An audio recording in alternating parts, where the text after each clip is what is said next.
편안함의 함정, 작은 불편함이 만드는 건강한 노년. 안녕하세요, 여러분. 오늘도 건강한 삶을 위한 시간에 함께 해주셔서 감사합니다. 혹시 여러분은 요즘 어떻게 지내고 계신가요? 너무 편하게만 살고 계시진 않으신가요? 나이가 들수록 우리는 자연스럽게 편안함을 찾게 됩니다. 엘리베이터를 타고 리모컨으로 채널을 돌리고 배달 음식을 시켜 먹죠. 하루하루가 점점 더 수월해집니다. 그런데 말입니다. 혹시 그 편안함이 우리 몸과 마음을 약하게 만들고 있다는 사실 생각해 보신 적 있으신가요? 오늘은 이 이야기를 함께 나눠보려고 합니다.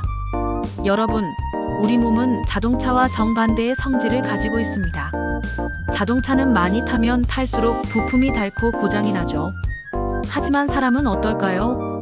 바로 안 쓰면 고장이 납니다. 근육을 사용하지 않으면 근육량이 줄어들고 뇌를 쓰지 않으면 인지 기능이 떨어집니다. 이걸 의학 용어로 폐용성 위축이라고 부릅니다. 생각해 보세요. 편안한 소파에 앉아서 리모컨 하나로 모든 걸 해결하고 온라인으로 모든 물건을 주문하고 엘리베이터로만 이동한다면 우리 몸은 점점 무엇을 할 필요가 없어집니다. 실제로 한 연구에 따르면 침대에서 일주일만 누워 지내도 근력이 10% 이상 감소한다고 합니다.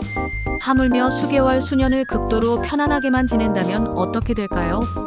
여러분의 할아버지, 할머니 세대를 떠올려 보세요. 그분들은 물을 길어 나르고 빨래를 손으로 하고 걸어서 장을 보러 다니셨습니다. 그런 일상 속의 작은 불편함들이 사실은 건강을 지키는 운동이었던 거죠. 골디락스 원리라는 말 들어보신 적 있으신가요? 골디락스와 곰 3마리 동화에서 나온 말인데요. 너무 뜨겁지도 않고 너무 차갑지도 않은 딱 적당한 상태를 의미합니다. 우리 건강도 마찬가지예요. 너무 과도한 스트레스는 해롭지만 적당한 자극은 오히려 필요합니다. 예를 들어볼까요? 근육도 적당한 저항을 받아야 강해지고 뼈도 적당한 충격을 받아야 밀도가 높아집니다. 심장도 적당한 운동으로 뛰어야 튼튼해지죠. 뇌도 마찬가지입니다. 새로운 것을 배우고 문제를 해결하고 기억을 되살리는 과정이 뇌세포 간의 연결을 강화시킵니다. 그런데 우리가 모든 걸 기계에 맡기고 모든 걸 자동화하고 모든 불편함을 제거하려고만 한다면 우리 몸과 뇌는 점점 그 기능을 잃어버리게 됩니다. 가벼운 걷기, 신문 읽기, 친구와의 대화, 요리하기, 정원 가꾸기. 이런 일상의 작은 활동들이 바로 우리에게 필요한 적당한 자극입니다. 중요한 건 적당함입니다. 무리하지 않되 너무 편안하지만도 않게. 이것이 건강한 노년을 위한 골디락스 원리입니다. 미국 노스웨스턴 대학에서 아주 흥미로운 연구를 했습니다. 슈퍼에이저라고 불리는 분들을 연구한 거예요. 슈퍼에이저가 누구냐면 80세가 넘었는데도 뇌 기능이 5060대 수준을 유지하는 분들입니다. 정말 놀랍지 않나요? 연구진들이 이 슈퍼에이저들의 생활을 자세히 관찰했더니 몇 가지 공통점을 발견했습니다. 첫째, 이분들은 꾸준히 몸을 움직입니다.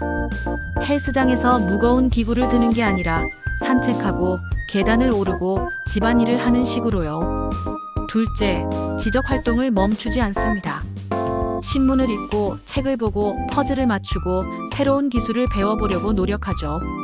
셋째, 사회적 관계를 유지합니다. 친구들과 만나고 가족과 대화하고 커뮤니티 활동에 참여합니다. 그런데 여기서 핵심은 이런 거예요. 이분들은 절대로 스스로를 방 안에만 가두지 않습니다. 약간 불편하더라도, 약간 힘들더라도 계속 세상과 소통하고 몸을 움직이려고 노력해요.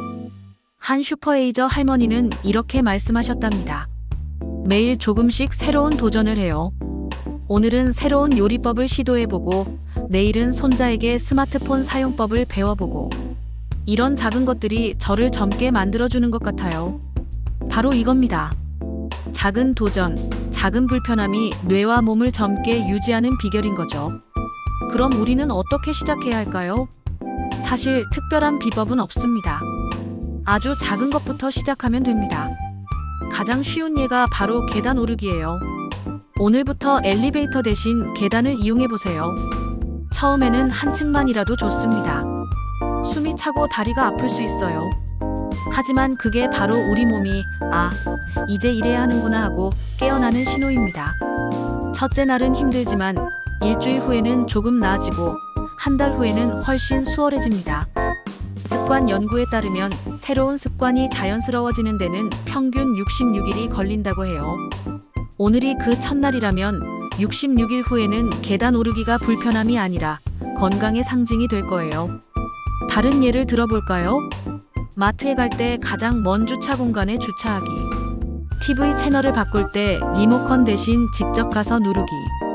전화 통화할 때 서서 하거나 걸어 다니면서 하기. 요리할 때 기계 대신 손으로 할 수 있는 건 손으로 하기.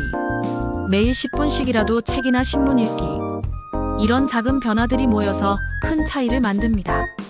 핵심은 무리하지 않되 편하지만도 않게입니다. 자신의 몸 상태에 맞춰서 조금씩 꾸준히 하는 것이 중요해요. 여러분, 이제 생각을 바꿔볼 때입니다. 편안함을 건강의 적이라고 생각하지는 마세요. 다만 적당한 불편함을 건강의 친구라고 생각해 보세요.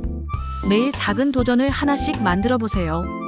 오늘은 평소보다 10분 더 걸어보고, 내일은 새로운 음식을 만들어 보고, 모레는 오랫동안 연락하지 않았던 친구에게 전화해 보세요.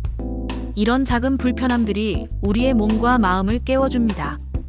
근육을 사용하게 하고, 뇌를 활성화시키고, 마음을 따뜻하게 만들어줘요.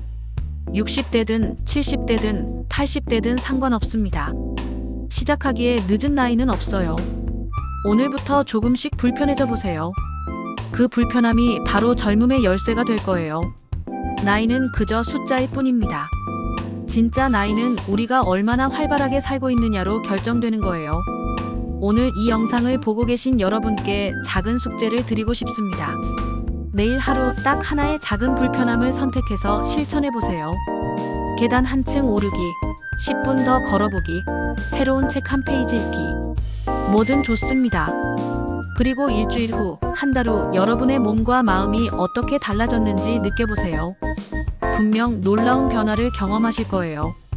건강한 노년은 거창한 계획이 아니라 작은 습관에서 시작됩니다. 오늘도 함께 해주셔서 감사합니다. 영상이 도움이 되셨다면 좋아요와 구독 부탁드려요. 여러분의 건강한 변화를 응원합니다. 다음 영상에서 더 유익한 건강 정보로 만나 뵙겠습니다. 건강한 하루 보내세요.